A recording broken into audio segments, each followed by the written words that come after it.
রমজান মাসে বেশি থেকে বেশি মানুষকে ইফতারি করানোর চেষ্টা করবেন। এই যে যুব সমাজ যারা আছেন, ইফতারের প্রজেক্ট রেডি করবেন। প্রত্যেকটা দুস্থ, অসহায়, এতিম, মিসকিন, বিধবা এই পরিবারগুলোতে 1 মাসের বাজার করে দিবেন। পারা যাবে ইনশাআল্লাহ? যত কালো টাকা উঠাইছে সব ওগুলো টেনে টেনে বের করবেন সব, বুঝছেন? বাংলাদেশে এমন বহু মানুষ পড়ে আছে যাদের একজনের জাকাতের টাকা দিয়ে একটা গ্রামের মানুষকে খাওয়ানো যায়। ওগুলো উসুল করবেন চাপিয়ে দিয়ে। কটা বললাম? 4টা। বেশি বেশি মানুষকে ইফতার করানো। 5 নাম্বারটা আমার খুবই পছন্দের একটা আমল, এবং সবার সামর্থ্য হয়তো হবে না, তবে আমরা নিয়াত করি, আল্লাহ পাক নিয়াতেই বরকত দিবেন। রমজান মাসে বাইতুল্লাহ জিয়ারত। রমজান মাসে বাইতুল্লাহ জিয়ারত যাদের সামর্থ্য আছে আল্লাহ পাকের তৌফিক দান করেন। আল্লাহ পাক যারা নিয়াত করেছেন তাদের কাজকে যেন আসান করেন। বাইতুল্লাহ জিয়ারতে অনেক অনেক ব্যাপার আছে রমজান মাসে। ওখানে আপনার একটা পরিবেশ থাকে, একটা জান্নাতি পরিবেশ, ইবাদতের মৌসুম থাকে। হ্যাঁ, রোজা রাখা, নবী সাল্লাল্লাহু আলাইহি ওয়াসাল্লামের রওজা জিয়ারত, বাইতুল্লাহ তাওয়াফ, ঠিক আছে, ইসলামের ইতিহাসের জায়গাগুলো ঘুরে দেখা, তারাবি, মানে একটা অন্যরকম আমেজ সেখানে বিরাজ করে। আল্লাহ রাব্বুল আলামিন আমাদেরকে রমাদান মাসে বেশি থেকে বেশি বাইতুল্লাহ জিয়ারতের তৌফিক দান করে দেন। 6 নাম্বার, রমজান মাসে আমরা আমাদের ফরজ আমলগুলো কোনো অবস্থায় ছাড়বো না ইনশাআল্লাহ। স্পেশালি আমি এখানে একটা ফরজের নাম উল্লেখ করছি, সেটা হলো যাকাত। সালাতের কথা আমি নাম হলো যাকাত বললাম কেন? কারণ নামাজ আপনারা সবাই পড়েন রমজান মাসে, কিন্তু যাকাত বেশিরভাগ মানুষ দেয় না। এই অর্থনীতি ওমরের যুগে ছিল, উসমানের যুগে ছিল, আলীর যুগে ছিল, আবু বকর তার যুগে ছিল, রাদিয়াল্লাহু আনহুম আজমাইন, আল্লাহর নবীর যুগে ছিল। তখন গরিব মানুষ এইভাবে ছেঁচেও একটা খুঁজে পাওয়া যাইতো না, একটা গরিব মানুষ। আর এখন কি অবস্থা তো দেখতেই পারতেছেন। আল্লাহ রাব্বুল আলামিন আমাদের সবাইকে রমাদান মাসে যাকাতগুলো দেওয়ার তৌফিক দান করেন। 7 নাম্বার হচ্ছে রমাদান মাসে এমনিতেই বেশি থেকে বেশি নফল দান সদকা করবেন ইনশাআল্লাহ। আল্লাহ পাক বেশি বেশি নফল দান সদকা করার তৌফিক দান করেন। 8 নাম্বার, রমাদান মাসে ফরজের সাথে সুন্নত আর নফলে অনেক বেশি পাবন হওয়ার চেষ্টা করবেন।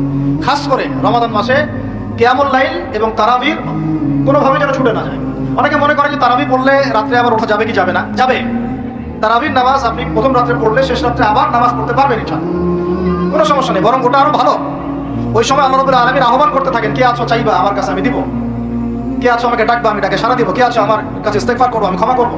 প্রথম রাত্রেও তারাবি পড়বেন ইনশাআল্লাহ, শেষ রাত্রেও চেষ্টা করবেন অন্তত 2-4 রাকাত হলো নামাজ পড়া। আল্লাহ পাক তৌফিক দান করুন। 8 টাকা 20 টাকা আসবে সামনে, এখনো লঞ্চ করেনি ওরা। কিছু শোনেন, এগুলো বাস্তব অভিজ্ঞতার আলোকে বলছি। কিছু কিছু মানুষকে আমাদের সমাজে ছেড়ে দেওয়া হয়েছে যাতে এরা মুসলমানদেরকে আপোষের গন্ডগোলের মধ্যে ব্যস্ত রাখে। ছেড়ে দেওয়া হয়েছে, এরা পেইড, এদেরকে পেট্রোনাইজ করা হয়, এদের এজেন্ডাই এটা।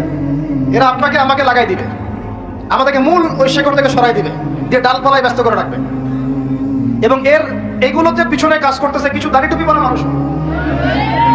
কিছু দাড়ি টুপিওয়ালা মানুষেরও এভাবে ওদেরকে কিনে ফেলা হয়েছে যে তোমাদের কাজই হচ্ছে মুসলমানদের মাঝখানে খালি লাগাই দিবা। মেজর একটা ইস্যু ফিলিস্তিন ইস্যু, একেবারে মুখে কুলুপ, কোনো কথা নাই।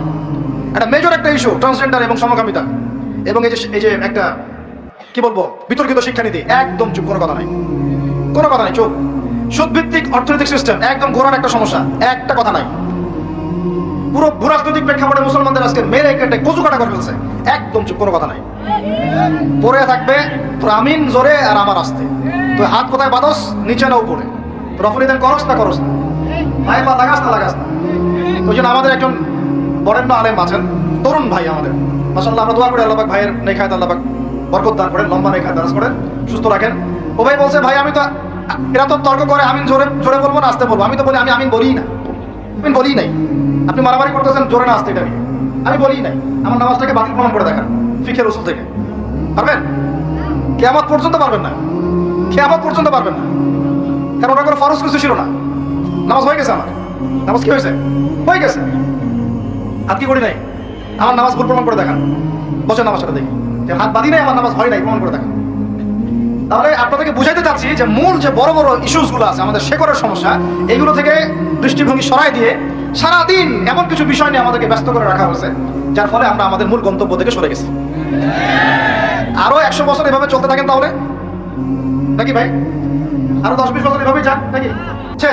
মূল জায়গা হচ্ছে আমাদের তাওহীদ, মূল জায়গা আমাদের সুন্নাহ, মূল জায়গা আমাদের নবীর দ্বীনের ইকামত, মূল জায়গা আমাদের নবীর দ্বীনের দাওয়াত এবং এটা প্রতিষ্ঠার জিহাদ, মূল জায়গা হচ্ছে অর্থনীতি সমৃদ্ধ করা, মূল জায়গা হচ্ছে সুদ থেকে আমাদেরকে বের হয়ে আসা, মূল জায়গা হচ্ছে আমাদের দুর্নীতিগুলো কমানো, মূল জায়গা আমাদের শিক্ষানীতিগুলো ঠিক করা। মূল জায়গা কোনগুলা, এগুলো কি আপনাদেরকে বুঝাইতে হবে?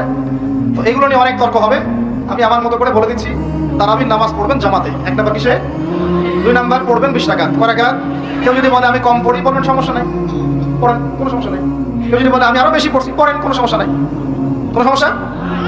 কোনো সমস্যা নাই, পড়ুক। আপনি 20 রাকাত পড়েছেন, কিন্তু কেউ যদি বলে 20 রাকাত বেদাত, তখন সমস্যা আছে। কারণ উসমান রাদিয়াল্লাহু আনহু যদি 2 আযান দিতে পারেন, আমার দিতে কোনো আপত্তি নাই, আমার দিলে কোনো গুনাহ, আমি বেদাতি হব। যদি আমি বেদাতি হয়ে যাই, তাহলে উসমান রাদিয়াল্লাহু আনহুকেও বেদাতি বলতে হবে, নাউযুবিল্লাহ। এটাও বাংলাদেশের মানুষ বলেছে, নাউযুবিল্লাহ, আস্তাগফিরুল্লাহ, সাহাবীও বেদাত করছেন, নাউযুবিল্লাহ। এগুলো থেকে দূরে থাকবেন। আরেকটা বিষয় করবেন, খতমে তারাবি, খতমে কোরআন পড়বেন। কি করবেন? কোরআনটা খতম করবেন। আল্লাহ রাব্বুল আলামিন এই 8টা কাজ করার তৌফিক দান করেন। আর 2টা বাড়াই দেব, এটা তো হচ্ছে, আর 2টা বাড়াই দেব। 9 নাম্বার। আরটা কি মনে আছে আপনাদের? আমি তো ভুলে যাচ্ছি। আমার সাথে বলেন তো, 1 নাম্বার কি বলছিলাম? তাকওয়া অবলম্বন করবো ইনশাআল্লাহ, ঠিক আছে ভাই? 2 নাম্বার কি বলছিলাম জানি? কোরআনের হক আদায় করা। 3 নাম্বার বেশি বেশি দোয়া করা। 4 নাম্বার কি বলেছিলাম? হ্যাঁ, যদি সম্ভব হয় বাইতুল্লাহ জিয়ারত, উমরা করা। 5 নাম্বার বলেছিলাম বেশি বেশি মানুষকে ইফতার করা। 6 নাম্বার কি বলেছিলাম? যাকাতগুলো দিয়ে, সবগুলো ফরজের পাবন্ধ হয়, স্পেশালি যাকাতগুলো দিয়ে দেওয়া। 7 নাম্বার বলেছিলাম বেশি বেশি দান সদকা করা। 8 নাম্বারে কি বলেছিলাম? এই তারাবির সালাত এবং নফল আমলগুলো বাড়ানো।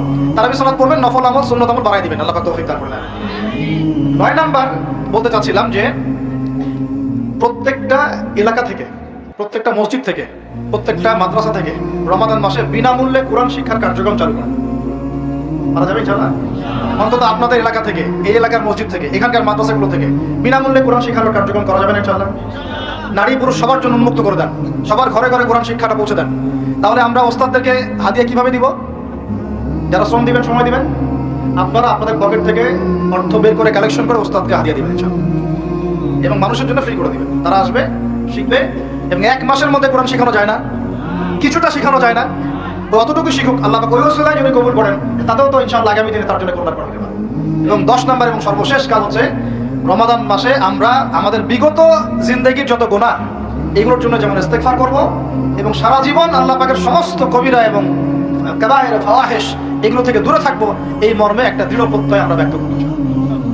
আগের গুনার জন্য তওবা করব, এবং আগামী পুরো জিন্দেগি যেন গুনাহমুক্ত জীবনযাপন করতে পারি, এই চেষ্টা আমরা অব্যাহত রাখবো ইনশাআল্লাহ। আল্লাহ রাব্বুল আলামিন এইভাবে রমাদানকে সাজানোর তৌফিক আমাদেরকে দান করেন, হারাম ছেড়ে দেওয়ার তৌফিক দান করেন, সমস্ত কবিরা গুনাহ ছেড়ে দেওয়ার তৌফিক দান করেন, ফরজগুলোকে মজবুতির সাথে ধরার তৌফিক দান করেন, সুন্নাত এবং নফলের পাবন্ধ হওয়ার তৌফিক দান করেন, তারাবির সালাত এবং কিয়ামুল লাইল আদায় করার তৌফিক দান করেন, যদি সম্ভব হয় আল্লাহর ঘর জিয়ারতের তৌফিক দান করেন, এবং বিগত জিন্দেগির সমস্ত গুনাহ থেকে পবিত্র হয়ে একটা গুনাহমুক্ত জীবনযাপন করার দৃঢ় প্রত্যয় ব্যক্ত করার তৌফিক আল্লাহ পাক আমাদেরকে রমজান মাসে দান করেন। সর্বোপরি তাকওয়া অবলম্বন করার তৌফিক আল্লাহ রাব্বুল আলামিন আমাদের সবাইকে তৌফিক দান করে ধন্য করেন। আমিন।